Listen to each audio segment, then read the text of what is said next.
are witches, pagans, and druids? Images of green-skinned women hovering around a boiling cauldron come to mind. Now, they used to be noble spiritual advisors. Why did they become so despised and hated? We will find out on this episode of Paranormal Truth. I'm Linnea Quigley, and you're watching Paranormal Truth. Hello, my name is Patrick Allen, and this is Linnea Quigley's Paranormal Truth, a series of films where we delve into the paranormal world of the unknown. In this episode, we are going to investigate the scary world of witchcraft. Who are witches, pagans, and druids? What are their secret rituals? Can one harness the power of nature, or is this just a creation of those who long to dance naked amongst the trees by the light of the moon?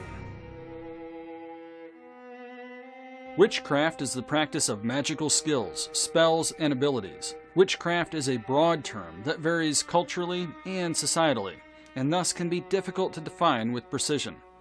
Historically, the most common meaning is the use of supernatural means to cause harm to the innocent. This remains the meaning in most traditional cultures worldwide, notably the indigenous cultures of Asia, Latin America, Africa, the African diaspora, and indigenous nations in the Americas. One of the most important venues to the witchcraft community is in Cornwall, England, the Wicca Museum at Boscastle. The Museum of Witchcraft and Magic is a museum established in 1951 that aims to shed a light on the long history of magic, witchcraft, and the world of the occult. In the small cottage that lies on the quaint harbor of Boscastle is a museum that has over 10,000 artifacts, from talismans, ancient goddesses, paintings, witch trial equipment, brooms, books, and curiosities. You can find nearly everything related to the mystical and supernatural, as well as owning thousands of magic-related artifacts. It's now been recognized as a valuable education center. It acts as a bridge of understanding and acceptance of something not always widely understood.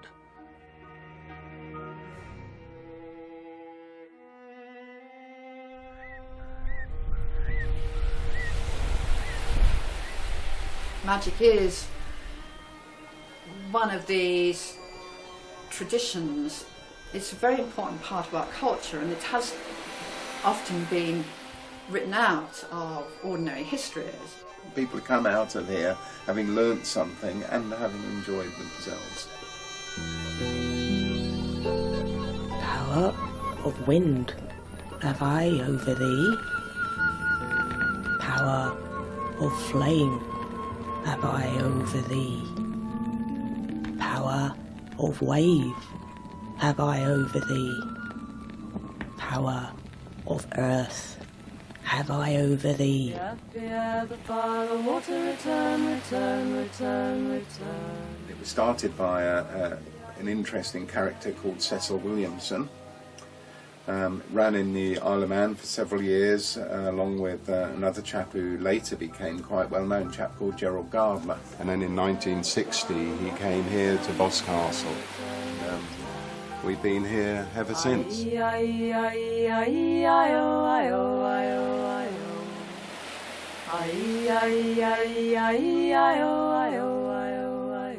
Witchcraft isn't Satanism, it's not devil worship. This connection between folklore and witchcraft, witchcraft isn't all robes and dancing in the moonlight, it's everyday stuff that people have done for hundreds and hundreds of years. Give you a medicine made out of herbs, but also tell you to throw herbs onto the fire.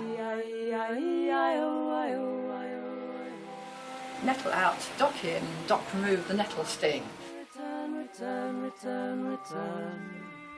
The earth, the air, the fire, the water, return. There is an inherent magic in ordinary natural objects. The open door. Spells alive. By knot of six.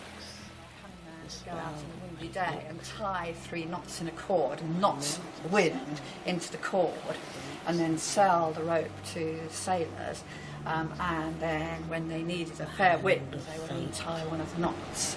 My knot of 9, the thing is mine.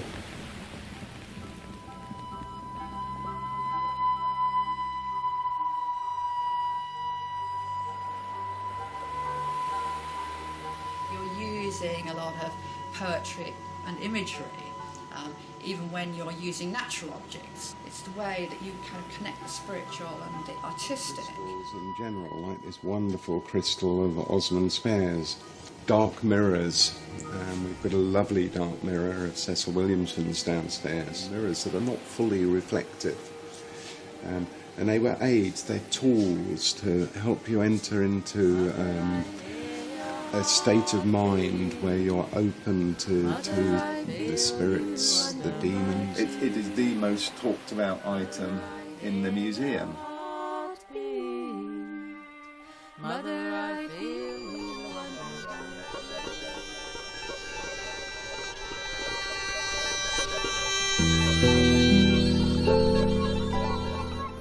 This is what most people think of when they think of witchcraft, of course, is dolls with pins in.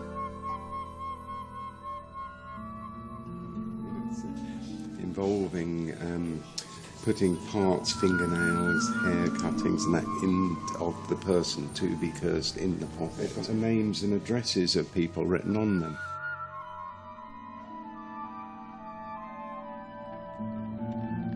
I shall go into a hair with sorrow and sighing and mickle care.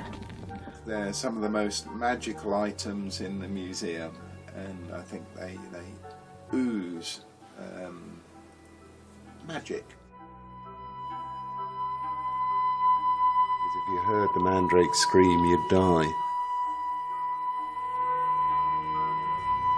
We invoke the Queen of Queens, Areda, Areda. Great place for the modern witch to come and learn not only what went on in the distant past, but in the relatively close past as well. Grant us peace and grant us love. Lead thy children here below. Awful lot of people come to see Crowley's Chalice. A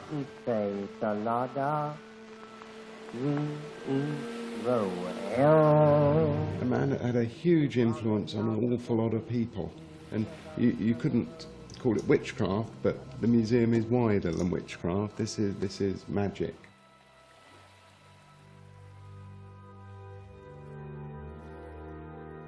Told me of his collection in Holland, and we ended up going over to see it.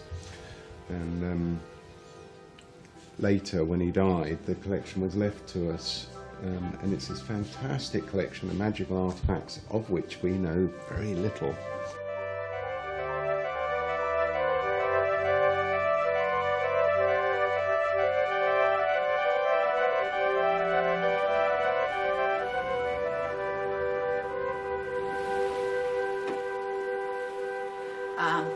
Magic is constantly changing, and yet at the same time it actually has roots which go back a very long way. But we don't know. As with a lot of the stuff in this museum, I think one of the lovely things about magic is we don't understand it, certainly don't fully understand it, and we don't know why certain emblems, certain symbols are used. They just are, and we just have to accept that these things are magical.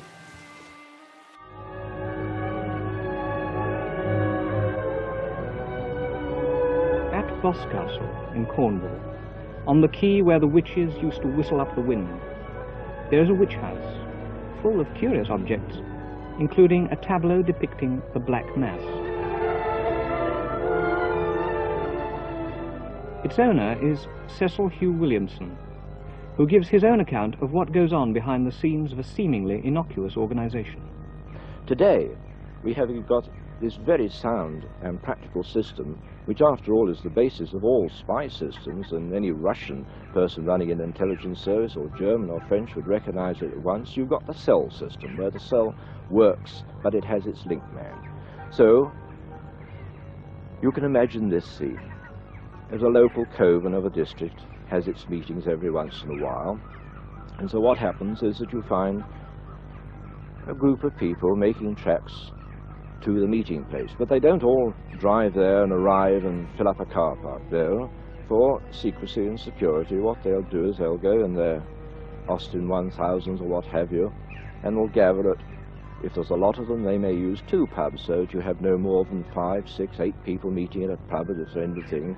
They'll leave some of the cars there and go off in 1 or 2 cars, and they will then drive off to this country house or maybe a farmhouse.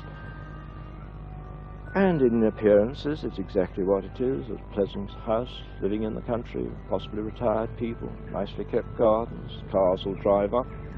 Any locals will say, oh, well, Mr. and Mrs. So-and-so are having a little cocktail party and get together. Eventually one of the people will come and say, well, quieten down everybody, he's arrived. By the word he, they refer, of course, to the man in black, the Coven leader.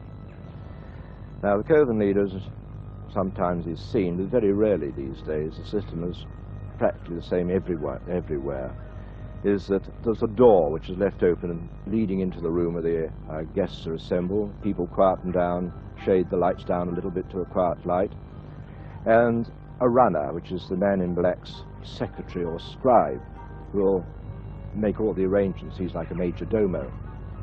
And the major thing which they do is that when the preliminaries are done, they start about the business in hand today. Ever since the dawn of time, there have always been people that want things. They want somebody else's wife, they want health, they want youth, they want this, that, and the other. And the witch, as the word witchcraft says, they are in trade. It's a business. You pay your money and you get a result for it. And so with the witchcraft business and all the witches, they've always referred to their customers as wanters, because that is exactly what it is. If you can't get it in the shop down the street, if the law doesn't provide it for you, well, then you go to the witch. How do you join? Oh, that's probably the most common question that I'm asked. All sorts of people are dead keen to become witches and join witchcraft covens. Well, the short answer to that is you don't join. The witches select their replacements very, very carefully, and anybody with a little bit of common sense who sits down and gives it a little bit of thought will see why. After all, you're going into a most exclusive organization whose work, mostly for their wanters, is beyond the law. In fact, let's be blunt about it. You join a witchcraft coven and you are almost certain to at some time be a murderer or murderess. There are times in this world when people have said it, often in best of families, be better off if he was dead. That little sentence, if you think about it, is not an isolated or a rare thing. It's all too common. There are many, many women and men up and down the countryside who loathe and detest people. And they are the people who go to the witches and ask for that very useful, expensive, and practical service, elimination. How do they eliminate a person? Well, broadly speaking, there are 2 methods. One is that you use the practical things which are already on this earth. By that I mean you can poison a person or such like things. On the other, which is more interesting and actually the one they prefer to use, you make use of the spirit forces. Now that may sound a very tall order to you, but it comes in the category of mesmerizing a person, influencing their mind and controlling them. I'll give you an example. Shall we say there's a wife wants to get rid of a awkward, we use the word caddish husband, a blackguard. Well, he works in some place like most people. He has a car, probably on the way home he has a drink with the boys, and so the witch, having once received her commission, will get one of her runners to watch all his movements, and she finds that he goes into the Black Dog at such and such a time, and he has a drink there, and then he drives home, or he goes off to the house of his mistress or what have you.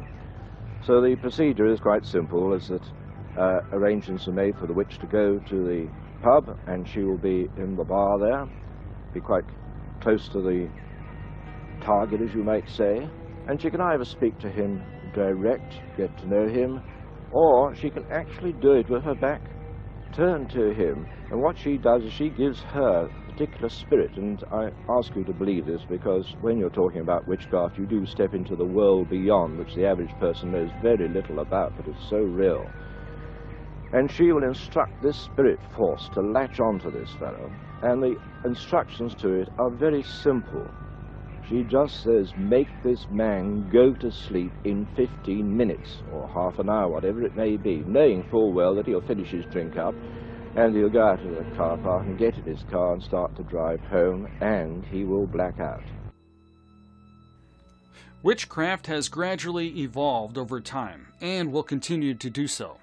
Throughout the ages, the term witch has labeled healers, medicine men, seers, and every mystical practitioner in between. Not all witches worship the goddess, as witches are labeled as such in many areas, religions, and traditions of the world. Up until around 1020 AD, witches were seen in a positive light. Healers, wise ones, seers. Many of them also understood how to use plants and nature for healing, and used these skills to help others. All of that changed under Pope Benedict VIII. He executed the first heretic, a witch, in 1022. Thus, the burning times had begun, and would continue for over 753 years in Europe. People of all races, creeds, and religions, including children, were killed en masse throughout this time. Torture and death for witches was commonplace. One method was to find the witch's mark, which was a place on the body that felt no pain.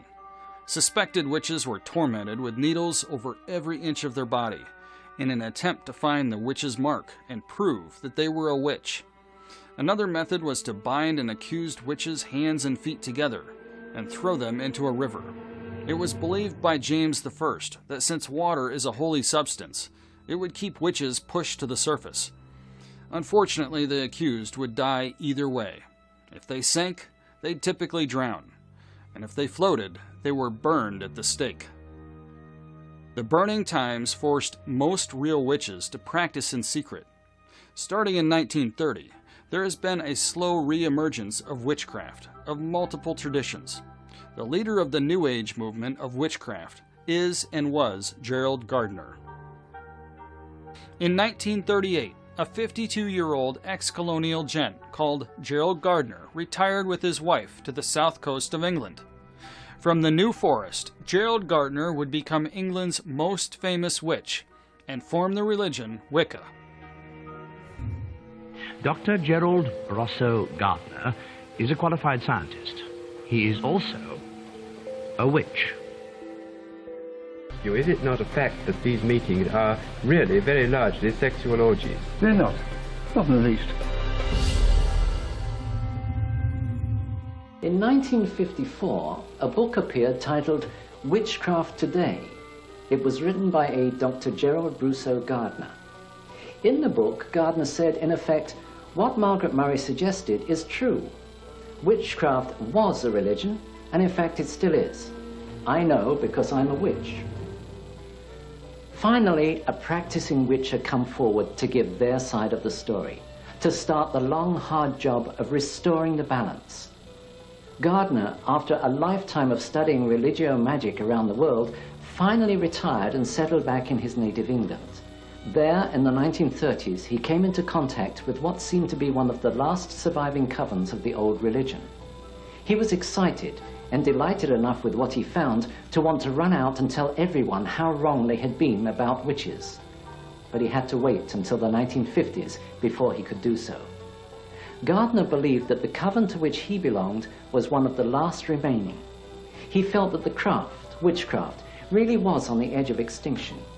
He was surprised and delighted when, on the publication of his book, he started to hear from many other covens across Europe, each of them in turn believing themselves to be the last alive. Gardner took over a museum of witchcraft and magic, started by Cecil Williamson on the Isle of Man in the middle of the Irish Sea. It was housed in an old mill, itself for centuries associated with the local Arbory witches. This became his headquarters, and from there he put out a second book, complementing the first, entitled The Meaning of Witchcraft. Until his death on February the 12th, 1964, Gardner was rightfully regarded as the grand old man of witchcraft, being solely responsible for igniting the flame of Wiccan revival. All present-day Wiccans owe Gardner a deep debt of gratitude, for without his pioneering work in straightening misconceptions, it's doubtful the old religion will be back where it is today. With the revelation that Wicca was not only an organized religion, but a benevolent one at that, championing love and joy, many people came to see its tenets as refreshing and eminently sensible, and very much preferable when compared to the doom and gloom of modern-day Western religions. The return of the old religion had begun. I was myself responsible for introducing Wicca, Gardner's branch of it, to the United States, having been initiated by his high priestess only the year before he died. This was a time when there was no modern witchcraft visible in this country. Initially, Gardnerian, the name given to his modified form of Celtic Wicca, was the only form of the religion available. It took many years for others to gain courage from Gardner and from his example and to stand up and be recognized. But soon it became apparent not only that the craft was alive and well, but also, as with Christianity, that there were many different forms of the old religion being practiced and therefore available to the seeker. In recent years, there has been some dispute as to whether today's Wicca is truly a direct descendant of the old religion of pre-Christianity, or whether it is a much newer, 20th century-born variety, merely claiming lineage. This is a dispute that will probably continue for generations. I think it's unimportant which it is. The main thing is that present-day witchcraft is now a full-blooded, thriving religion, filling the spiritual needs of tens of thousands of people around the world. We live in an age of reason, when people are encouraged to think and choose for themselves. This is also, supposedly, an age of religious tolerance. Hopefully, we can confirm that by seeing Wicca finally become accepted for what it is, just another religious path that leads to the same center. And what of the future of Wicca? It still has a very long way to go to be generally accepted for what it is. Let's not forget that we have centuries of propaganda to overcome. Yet overcome it we shall, of that I'm certain. It will continue to be a long uphill climb, with plenty of temporary setbacks. But so long as there are Wiccans willing to work at educating Cowans, non-witches, and willing to keep straightening out the misconceptions, then one day, I'm sure, we'll finally win back our religious freedom. Once the witchcraft laws were repealed in 1951, witchcraft started to grow more rapidly. Two main New Age groups emerged, one headed by Gerald Gardner and one headed by Doreen Valente. Gardner was the main influencer of the Wicca tradition until his death in 1964, and is still a major influencer. Valente has been just as important, however, as she wrote the Wiccan Read, and integrated beautiful poetry, lore, and mystique into commonly used rituals and spells. The number of people involved in witchcraft has continued to grow into the millions. Popular witchcraft authors such as Starhawk, Cunningham, Buckland, Telesco, and Ravenwolf have contributed to this modern-day resurgence. There still are a lot of misconceptions, and many witches still are not comfortable coming out of the broom closet. Though tolerance has slowly improved, it is still not even close to where it needs to be. From ancient healer, priest, to scapegoat, witches have and will play an integral part in our society. I'm Linnea Quigley, and thank you so much for joining us for Paranormal Truth.